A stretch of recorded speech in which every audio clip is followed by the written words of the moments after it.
cerita kami bayi.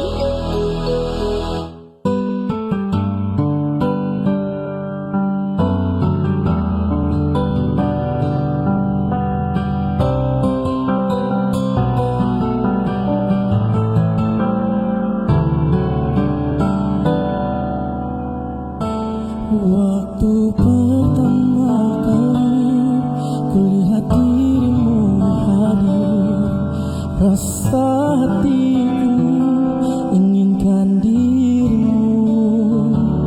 Hati tenang mendengar suara indah menyapa, geloranya hati ini tak kusangka. Rasa tak tertahan, hati ini selalu untukmu. Terima lagu ini dari orang biasa, tapi cintaku padamu luar biasa. Aku tak punya bunga, aku tak punya harta, yang ku punya hanyalah hati yang setia, tulus padamu.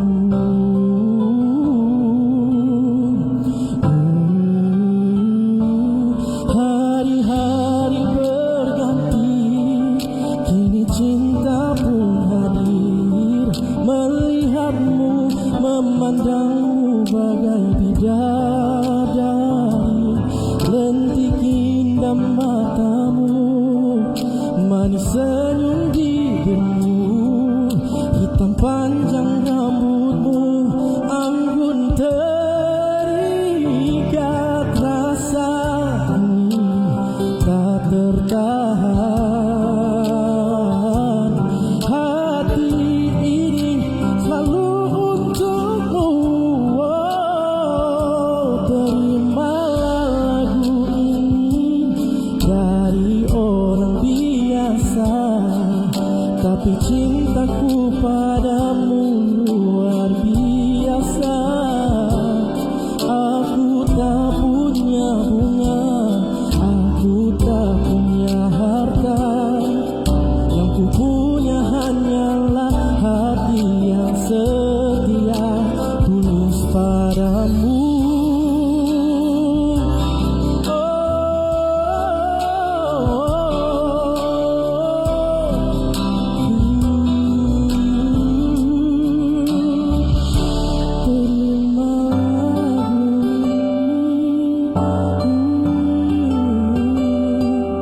Dari orang biasa,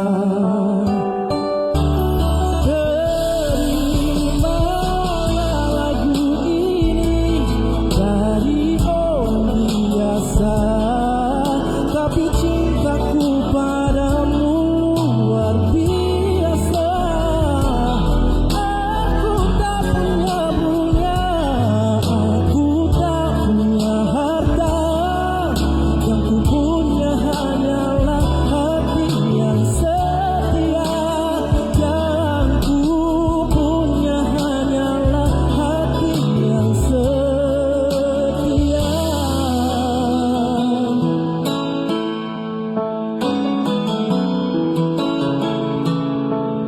Terimalah cintaku yang luar biasa,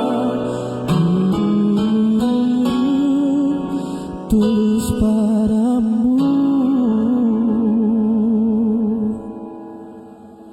Yang membuka tirai kami Bahini sini ada cerita untuk hari ini dengan lagu Cinta Luar Biasa dinyanyikan oleh Eldan Isa Sikuat.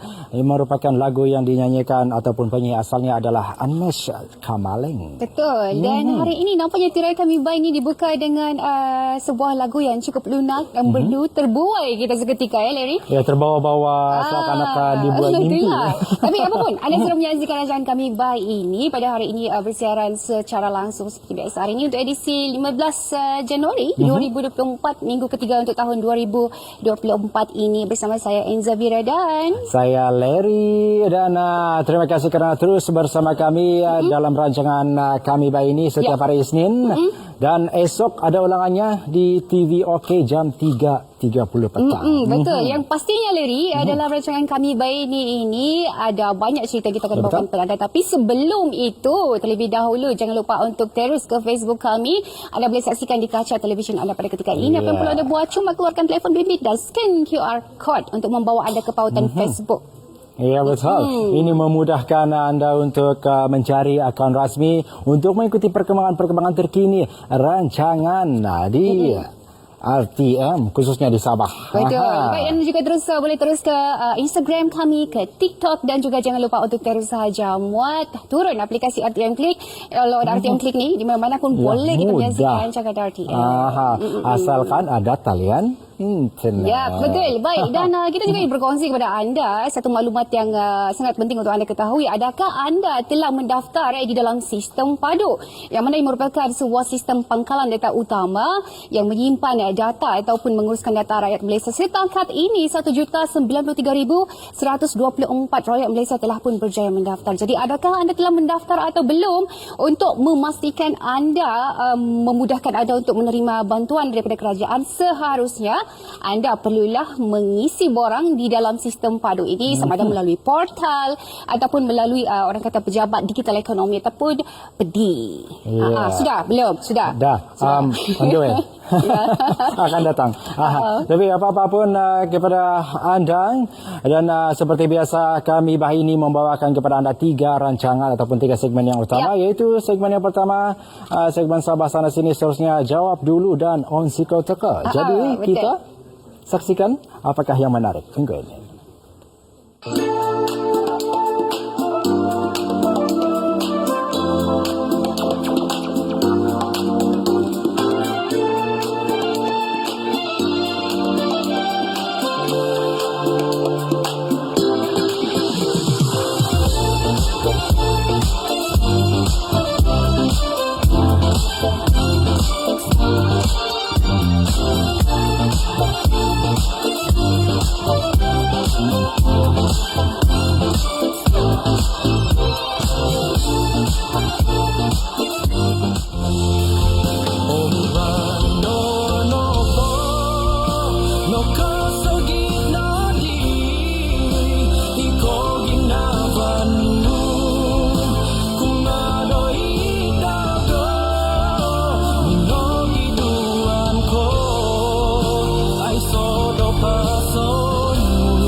Itu di antara paparan ataupun yang kami sajikan kepada anda pada hari ini, iaitu 3 segmen yang utama, segmen Sabah Sana Sini, segmen Jawab Dulu, dan juga segmen On Siko Teka.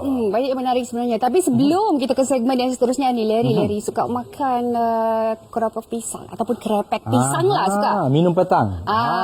Suka makan. Paling suka. Bukan apa, sebab kita mau berkongsi kepada anda sebenarnya tentang satu inovasi yang telah pun dibangunkan oleh sekumpulan pensyarah dan juga para pelajar Universiti Malaysia Sabah, yang telah pun membangunkan sebuah mesin pengering solar bersepadu ataupun integrated solar dryer, yang mana ia akan membantu para peniaga, terutamanya bagi peniaga yang orang kata menghasilkan produk makanan kering ni, untuk mengeringkan makanan lebih cepat berbanding dengan menjemur di bawah matahari.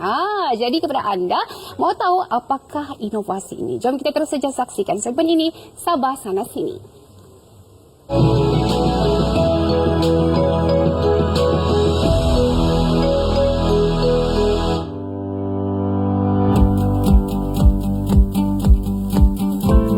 Pengeringan adalah proses lazim yang dilakukan oleh masyarakat, khususnya peniaga.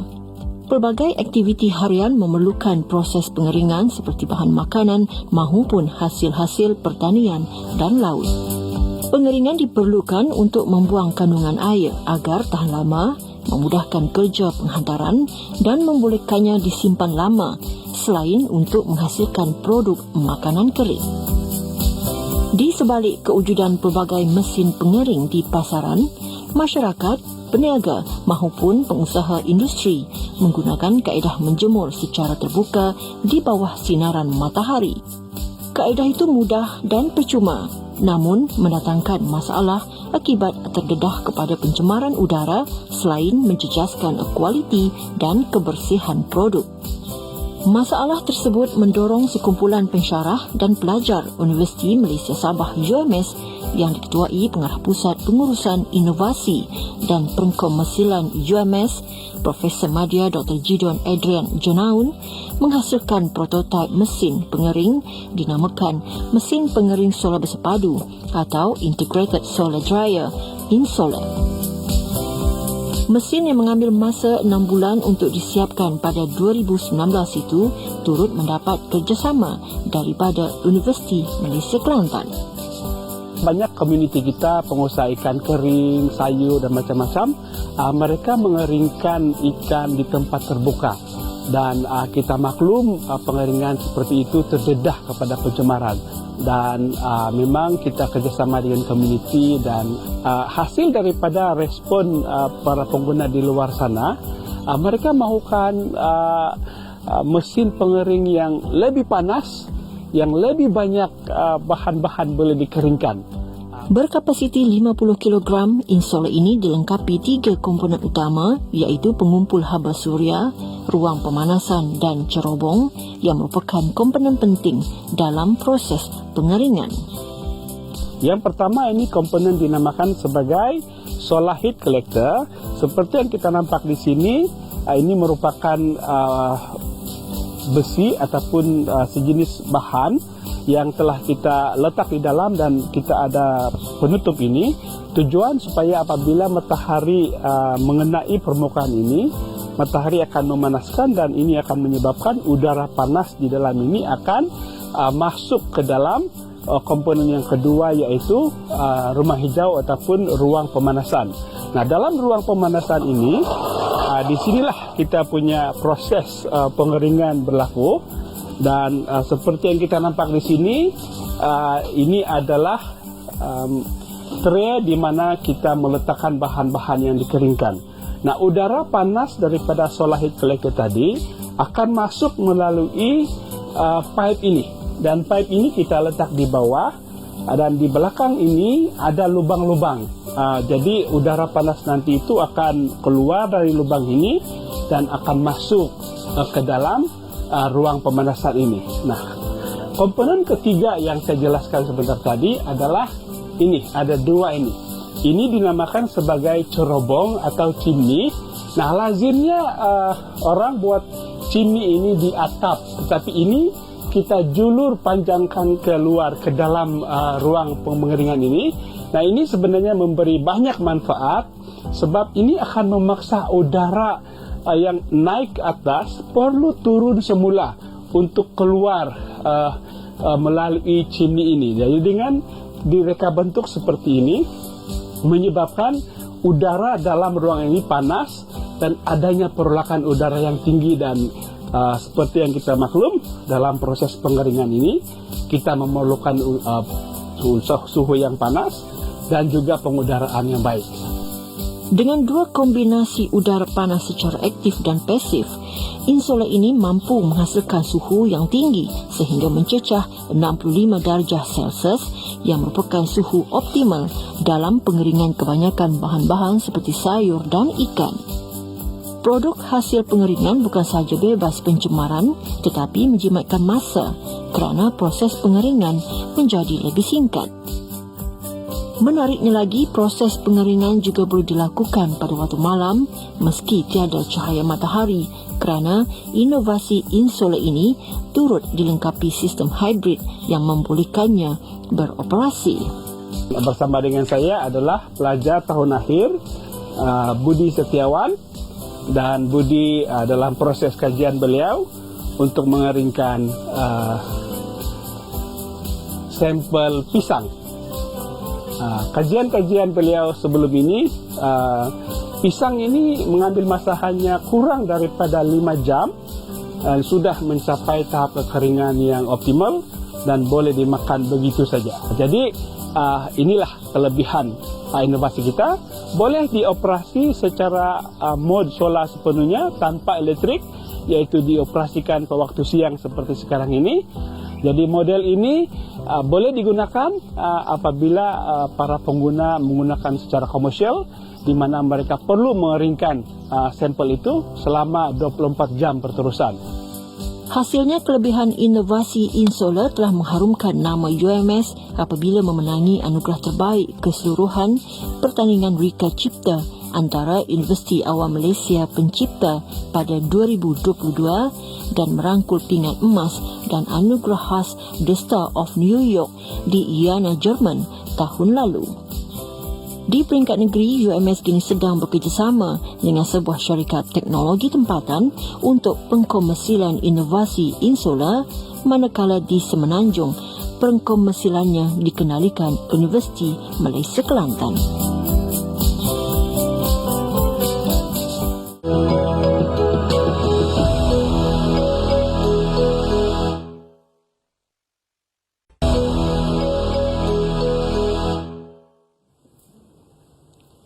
Ya, terima kasih terus bersama kami dalam Kami Bahini Sini Ada Cerita. Dalam segmen kali ini, dalam segmen Jawab Dulu, kita bersama dengan 3 tetamu, iaitu akan membicarakan ataupun topik yang kita akan bicarakan adalah Merah Winter Expedition, iaitu tetamu yang pertama Hente Justin, merupakan pegawai sains mikrobiologi Jabatan Patologi Hospital Queen Elizabeth Kota Kinabalu. Selamat datang, Tuan. Terima kasih.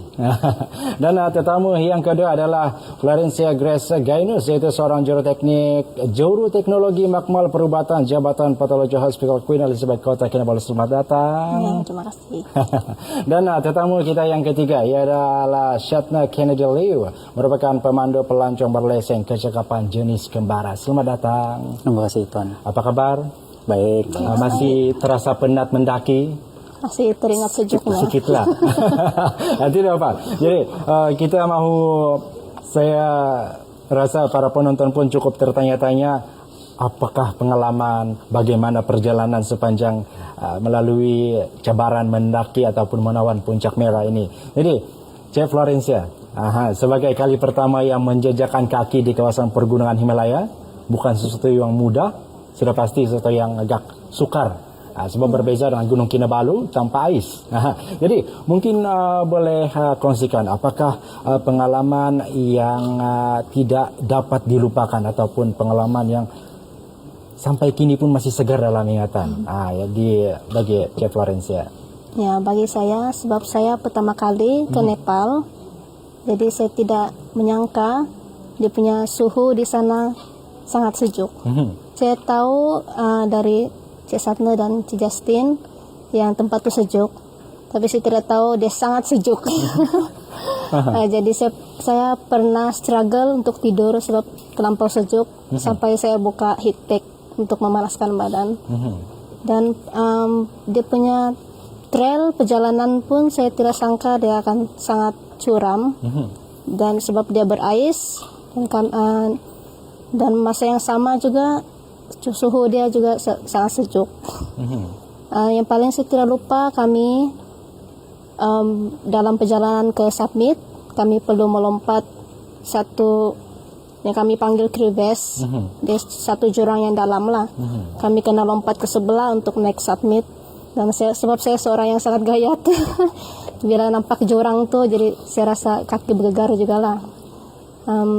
Selain itu, kami juga ada melalui satu avalanche, macam satu salji yang runtuh, dan kebetulan saya dengan Encik Justin berada di sana, dan itu sesuatu yang saya tidak dapat lupakan sebab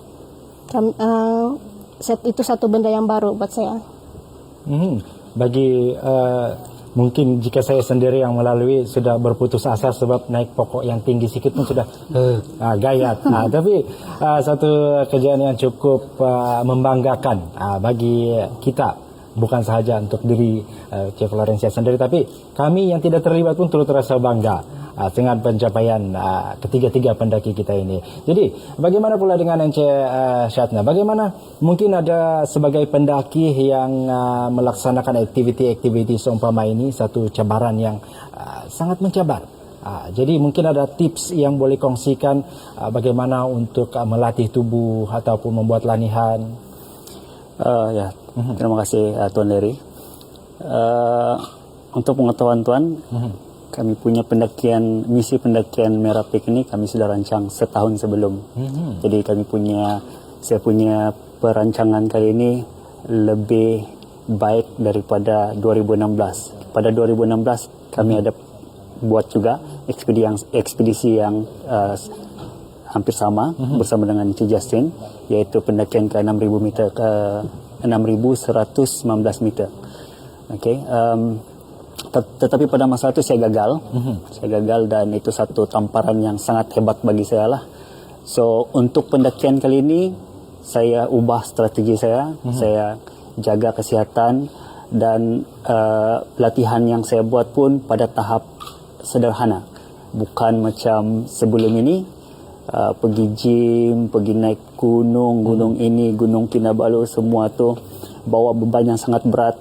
Tapi kali ini latihan saya sangat moderate. Okay, just naik bukit-bukit yang rendah, contohnya macam Bukit Perahu dekat Tampaluri, Bukit Sinundu dekat Putatan, dan Bukit Kopungit dekat Hospital Queen Elizabeth.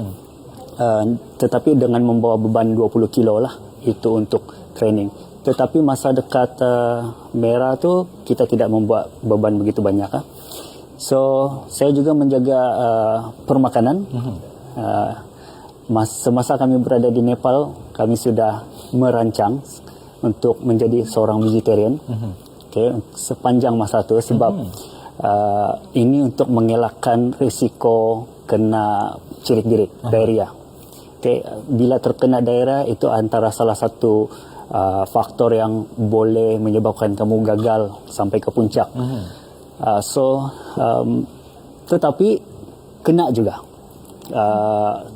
Which is ini saya punya pengalaman yang tidak boleh saya lupakan lah dalam pendakian ini, di mana semua okey sepanjang pendakian tu okey. Apabila daripada high camp ke summit, saya pula terkena cirit-birit dan juga sakit gastrik. Jadi pendakian saya daripada summit ke puncak itu adalah struggle. Okay, sangat perlahan. Mereka berdua ni sangat kuat, laju, dan saya rasa bersalah juga sekejap sebab sepanjang perjalanan sebab saya rasa saya memperlahankan perjalanan diorang dua sebab kami semua kena ikat tali antara satu sama lain. Kita ada Sherpa, di mana kalau di sini kita kenali mereka sebagai Malim, tapi dekat sana mereka dipanggil Sherpa. So Sherpa ni lead di depan dan kami semua ni kena ikat tali di belakang. So apabila kami diikat tali, maka diorang pun tidak boleh laju lah, semua sama pace. So oleh itu kalau ada peminat-peminat aktiviti sedemikian rupa di luar sana, kalau mereka merancang untuk mendaki mana-mana gunung, tidak kira sama ada di Merah ataupun di Sabah sendiri atau di Malaysia, permakanan tu kena ambil kira. Okay, permakanan dan fitness kena jaga, jangan terlalu training, dan buat kajian dulu pasal tempat yang mau didaki itu sebelum kamu buat persediaan. Okay, buat kajian dulu, jadi dari situ kamu akan tahu apa persediaan yang kamu perlu buat. Satu tips yang berguna, mungkin di masa akan datang saya cari untuk boleh. Bagaimana dengan Encik Justin pula? Saya difahamkan sudah 4 kali datang ke kawasan pergunungan Himalaya ini. Apa yang menyebabkan Encik Justin ini masih lagi sentiasa mahu? Sebab jika berhadapan dengan cabaran-cabaran seumpama ini, dan sudah tentunya cabaran untuk melawan pergunungan Himalaya ini bukan sesuatu yang mudah. Jadi apa yang menyebabkan Encik Justin sentiasa termotivasi ataupun sentiasa mahu menawan kawasan pergunungan di Himalaya ini dan berjaya menawan puncak Merah terbaru? Okey, terima kasih. Perkataan menawan itu saya rasa saya cuba tolak. sebab saya tidak menawan gunung, tapi saya menawan diri sendiri. Iaitu kita punya diri sendirilah, we conquer ourselves dalam bahasa Inggeris lah. So apa yang mendorong ialah hobi daripada sejak kecil, dan sejak mengenal belajar geografi, mengenal Gunung Everest. Kemudian waktu sekolah pertama kali mendaki Gunung Kinabalu, mungkin ada yang belum lahir dari tahun 81. Saya belum. Okey. Jadi dari sana ada beberapa figura yang menjadi inspirasi lah. Terutamanya yang pertama sampai yang dikatakan Edmund Hillary dengan Tenzing Norgay. Dan saya suka baca dia punya sejarah macam mana dia pergi mendaki Everest lah. Even Hillary pun dia cakap I didn't conquer Everest. Itu saya pegang kata-kata itulah. So apa yang mendorong saya tahun demi tahun ialah kerana selain daripada hobi, kerana satu memberi inspirasi kepada yang lain lah. Ya, saya dapat message dalam messenger, ada yang cakap saya sudah sampai Everest Base Camp sebab mendapat inspirasi daripada Tuan. Okey, jadi saya harap dia menjadi satu inspirasi yang positif lah kepada, terutamanya bukan saja kita tidak mau suruh orang semua naik gunung lah, tapi dari segi aspek kehidupan lain. So saya mau jadi inspirasi di sana dari segi yang positif. Nah, itu yang sehingga kini masih juga selagi ada kekuatan, ada kemampuan, saya akan terus mendaki. Ya, dan saya percaya usia bukan penghalang. Ya, betul. Ya, betul. Dan untuk Cik Florencia pula, bagaimana seperti yang Cik Justin kongsikan sebentar tadi, beliau mempunyai idola yang tersendiri. Jadi bagaimana pula dengan Cik Florencia? Adakah terdapat individu penting misalnya yang menjadi pendorong utama ataupun tulang belakang utama sehingga berjaya kali pertama menjejak kaki sudah sampai ke puncak? Bagi saya, idola saya sendiri mungkin Cik Justin. Sebab dia yang saya mula berminat dengan mendaki gunung ini, sebab saya mendapat inspirasi dari Cik Justin sendiri. Dan saya selalu ikut dia hiking dan camping. Dan kali ini saya bertekad saya mau ikut pertama kali pergi ke Nepal dan ke Merapik, itu pun sebab Cik Justin yang sebagai ketua. Jadi saya anggap dialah idola saya sendiri. Sehingga berjaya menawan akhirnya. Ya, Satu sila-sila, satu usaha yang tidak sia-sia. Ya. Dan Cik Justin, saya percaya sebagai seorang yang diidolakan oleh seorang anak muda, dan saya percaya mungkin ada perancangan di masa akan datang untuk menawan pula puncak gunung yang tertinggi di dunia. Bagaimana? Memang kami sudah ada perancangan daripada tahun 2013 sehingga 2015 kami sudah prepare. Saya sudah sediakan paperwork ataupun kertas kerja untuk mencari dana. Kita sudah jumpa dengan Kementerian Belia dan Sukan dan dapat sokongan, menteri waktu itu. Tapi malangnya bila perubahan kerajaan, jadi sokongan itu memang berubah. Itu kita tidak mau cakap lah. Okey. Dan kekangan yang utama adalah dana. Kita tidak kurang pendaki di Sabah ni yang kalau kita ambil daripada malim-malim Gunung Kinabalu yang hebat-hebat, yang kuat-kuat tu, porter-porter, memang ada calon yang mereka mungkin calon yang paling sesuai. Kalau kita mau hantar Sabahan ataupun orang pendaki Sabah ke Gunung Everest. Jadi seperti yang saya katakan, perancangan itu sudah ada. Cuma cara mendapatkan dana itu kita tidak mendapat respon daripada mana-mana syarikat-syarikat besar lah yang kita approach. Berlainan daripada Semenanjung, mereka akan mudah dapatlah dengan usaha mereka lah. Dan beberapa pendaki Sabah, macam mungkin tuan sudah dengar yang ada pendaki Sabah meninggal di puncak Everest baru-baru dalam tahun ini. Mereka ikut join tim lain, tim dari Semenanjung. Dan untuk sejarah, sebenarnya pendaki Sabah sudah ada tahun 97, yaitu tim di mana Malaysian Everest punya projek yang pertama. Okay. Kita ada satu pendaki Sabah, nama dia Borhan Ibrahim, dan kemudian selepas itu ada lagi pendaki Sabah Azlan Juman tahun 2011 kalau silap saya. Dan selepas itu ada beberapa lagi yang berpotensi cuma selepas ini mungkin akan bersama-sama untuk dilatih. Tapi apapun masa mencemburui kita untuk kita berkongsi semua berkaitan dengan pengalaman-pengalaman apapun. Terima kasih kepada Cik Justin, Florencia dan juga Syatna. Semoga di masa akan datang kita bertemu lagi. Dan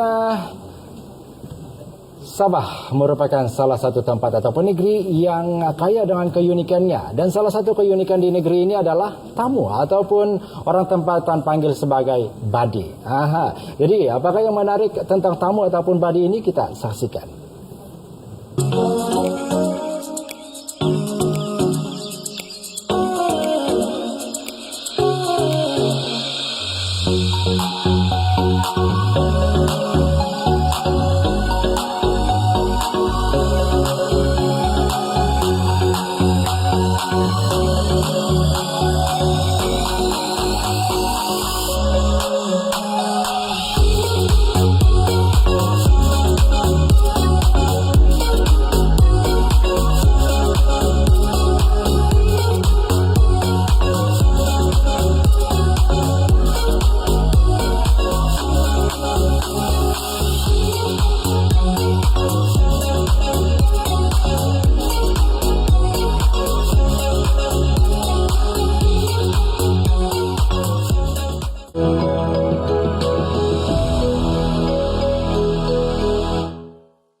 Kami Baini sini ada cerita kembali bersama anda dan seperti di awal rancangan kami Baini tadi telah pun kita war-warkan kita akan bersama dengan penyanyi di awal tadi itu bersama dengan adik Eldon kita. Nama panggil adik so muda lagi rupanya. Muda dari kita. Muda dari kita lah. Masih muda kan? Masih muda lagi. Terasa tua sekejap. Bukan apa sebab suara-suara Eldon ni kan bila dia menyanyi kita macam terpegun tau kan sebab jarang ada orang kata pembawaan lagu yang begitu dynamic macam juri. Ya, tapi Eldon kalau boleh dikongsikan bersama dengan penonton sekarang ni, mungkin Eldon boleh kongsikan kepada mereka apa yang Eldon tengah lakukan sekarang ni. Sebab Eldon ni merupakan salah seorang daripada bakat baru yang cukup menyinar di negeri Sabah. Okey, kalau macam tahun ini kan, tahun baru ni, setakat ni belum ada lagi lah perkembangan dari segi macam nyanyian semua. Sebab saya fokuskan bekerja dan mengumpul duit dan untuk plan masa depan tu untuk membuat studio sendirilah. Okay. Dan selepas ini akan membawakan satu lagu Kadazan. Iya. Betul. Itu bertajuk Kohit Wagu Pegina Andita. Jadi mungkin Eldon boleh kongsikan apakah sebenarnya maksud di sebalik lagu ini? Okey, kalau ditranslatekan kepada bahasa Melayu, lagu Ohit Wagu Pegina Andita ini bermaksud something like macam mengulangi cinta kita. Maksudnya mengulangi cinta kita maksudnya lagu lebih kepada lagu percintaan. Lagu percintaan, ya. Pencipta lagunya siapa? Pencipta lagu ini ialah saya punya saudara, Florencius Mojikon, dan saya memang perlu memberikan kredit kepada dia lah kerana telah mencipta lagu yang sebagus ini. Memang yang sangat bagus. So kalau kita dengar pun dengan suara yang begitu dynamic dan juga membawa konsep lagu R&B tu jarang kita dengar sebenarnya kan. Ya, betul. Dan Eldon juga kalau dilihat daripada penyertaan Eldon dalam dunia hiburan negeri Sabah ni kan, saya perasan Eldon selalu saja mengikuti pertandingan-pertandingan seperti Sugandoi. Sugandoi. Kenapa memilih Sugandoi ini sebagai platform? Kenapa bukan pertandingan lain? Okey, sebagai seorang KDMR kan, tiap tahun memang ahli family saya selalu bawa pergi ke KDCA lah untuk menonton pesta kamatan Sugandoi semua every year. And then tu minat tu tiba-tiba datang lah macam yang Semua ikut lah semua ni. ikut ni Sugandoi ni begini juga. Jadi itulah sebab boleh ikut pertandingan. Ya, itulah sebab the main factor atau main anulah sebab Pendorong. yang pendorong dia. Jadi bagaimana pula sebab setiap kejayaan kita ini kita berpandukan ataupun mengidolakan seseorang. Jadi bagaimana dengan Eldon pula? Siapakah idola yang menjadi pendorong kepada Eldon untuk terus berkecimpung sebagai aktif dalam industri seni? Okey, idola saya Ayo fikir dulu. Macam susah. banyak banget, Ayo kita banyak sebutkan idola. satu lelaki, satu perempuan. Okey. Idola saya yang menginspirasi saya untuk menyanyi ini ialah abang saya. Oh, Ya, okey. abang saya yang Abang tengah Banyak menonton memberi. sekarang. dia tahu kalau dia ada menonton. Saya dah hai abang. Okey, siapa lagi satu orang? Kalau Macam ramai ni. ya sebenarnya ramai bah, tapi itulah susah saya mau explain. Tapi itu saya yang the first and only one kan, abang saya lah. Okey, Eldon. Kalau macam Eldon sedar atau tidak, sebenarnya pertandingan platform Sugandoi ini dia telah menghasilkan ramai artis yang cukup berbakat sampailah ke peringkat yang lebih tinggi. Macam Panji Ruji, Elia, Elika juga wakil daripada Sugandoi dan Zarnak. Jadi apa target Eldon? Kita mau tahu juga kan, balik ikut mesti ada targetnya. Jadi memang semestinya kalau target untuk Sugandoi punya state level ni untuk menjuarai lah. Tidak mustahil. Tidak mustahil. Kita doakanlah. Ya. Okey, jadi untuk menjadi juara ataupun ialah perjalanan tu bukan panjang. Kalau kita tengok Fanzi pun perjalanannya cukup panjang sebenarnya. Dan sekarang sudah mula berduet dengan Marsha Milan Londo pula sudah sampai ke Semenanjung Malaysia. Jadi kalau bagi Eldon sendiri, apa yang Eldon rancang ataupun mungkin dari segi menambah baik mutu nyanyian tu sendiri, Eldon rasa apa yang boleh Eldon lakukan di situ? Okey, untuk mau improve myself, saya kena bersedia dengan lebih awal lah. Macam sebab ada orang yang beritahu sama saya kan yang Dia kasih tahu apa? dia kasih tahu saya, dia bilang dia ikut Sugandoi dan dia bersedia tu kan tempo dia persediaan dia tu boleh mencecah 1 tahun. Jadi dia bersedia 1 tahun lah. Betul. Jadi ini kena bersedia awal lah. Kira mau bersedia awal Mencapai sesuatu bukan mudah. Dan saya percaya mungkin ada perancangan selepas ini menambahkan lagu ataupun Berlakon misalnya. Orang Sabah ni dia boleh bernyanyi, dia boleh buat lagu, dia boleh main alat muzik, berlakon pun boleh minat berlakon. semua. Pelakon belum pernah try lagi lah. Tapi minat lah. Tapi ada juga. Yang pastinya kan orang kata kalau orang Sabah ni memang sangat berminat dengan benda-benda yang melibatkan industri seperti ini. Baik, kita mahu ramai penonton di luar sana tu pastinya mahu berkenalan dengan Eldon lebih lanjut lagi. Mungkin boleh kongsikan media sosial Eldon ataupun ada? Ada setakat ni saya ada IG sama Facebook sih. Okey, silakan. Okey, kalau saya punya Facebook boleh search Eldon Isosikwat ataupun alias eldon.hbo. Dan bagi Instagram alias Elshish. Wow, bombastik sangatlah namanya.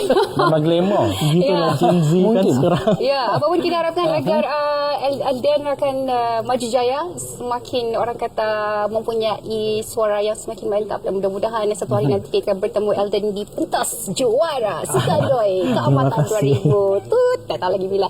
Okey, kita akan bagi ruang dan masa pada Eldon untuk bersedia terlebih dahulu sebab kita akan sama-sama mendengarkan lagu daripada Eldon selepas ini, iaitu lagu yang telah mengangkat nama Eldon dalam dunia nyanyian, iaitu lagu Ohit Wagu Piginawaan Dito. Kita akan dengarkan sebentar lagi. Terima kasih Alden, silakan. Pelan-pelan bagi dia ambil tempat dulu Teleri berkongsi bersama dengan adik Alden kita. Rasa muda, kita terasa tua lah pula kan. Itu masalahnya tu. Tapi apa kita harapkan agar segala perkongsian ni kita kongsikan kepada anda dalam Kami Baik ini selama 1 jam ini akan memberikan banyak informasi kepada anda. Dan sebelum itu, ini kita kongsikan sebelum kita mengundur diri kepada anda semua. Ini bulan ini merupakan bulan kesedaran kanser cervix sedunia, dan bersempena dengan itu semua wanita berumur 30 hingga 65 tahun digalakkan menjalani saringan ujian HPV DNA di semua klinik Nur Sejahtera LP PKN berhampiran. Saringan adalah percuma. Ya, betul. Dan untuk anda, jangan lepaskan peluang ataupun terus setia bersama kami dengan mengikuti laman Facebook kami iaitu TV RTM Sabah, dan juga Instagram iaitu tv.rtm Sabah, dan juga TikTok TV RTM Sabah, dan juga sudah tentunya melalui RTM Klik. Alright, itulah 1 jam bersama dengan kami hari ini. Jadi sekali lagi kita harapkan agar sekali kita kongsikan kepada anda. Orang kata, Larry, jauh perjalanan, luas pengetahuan. Betul. Lebih kurang begitu lah. Lebih kurang. Luas perjalanan salah satu, jauh perjalanan, luas pengetahuan, luas pemandangan. Ya, begitu. Baik, dan itu inspirasi yang kita boleh dapat daripada proses kita pada hari ini. Jadi kita akan terus saja memberikan ini pentas yang akan disinari oleh seorang penyanyi ini. Oleh Alden. Ya, apapun sampai di sini saja perkongsian kita untuk hari ini dalam rancangan Kami Baik ini. Saya Enza Vera. Dan saya Larry. Dari Sungai hingga ke Segara. Palestina pasti merdeka. Jumpa lagi.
Kumadoy ito,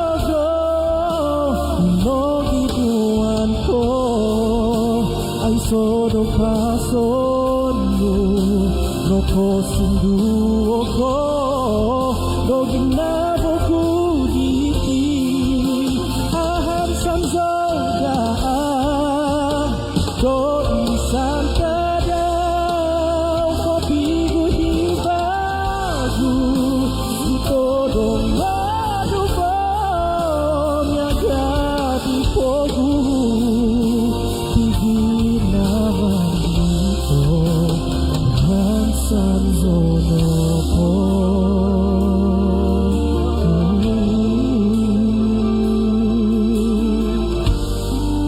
Boy,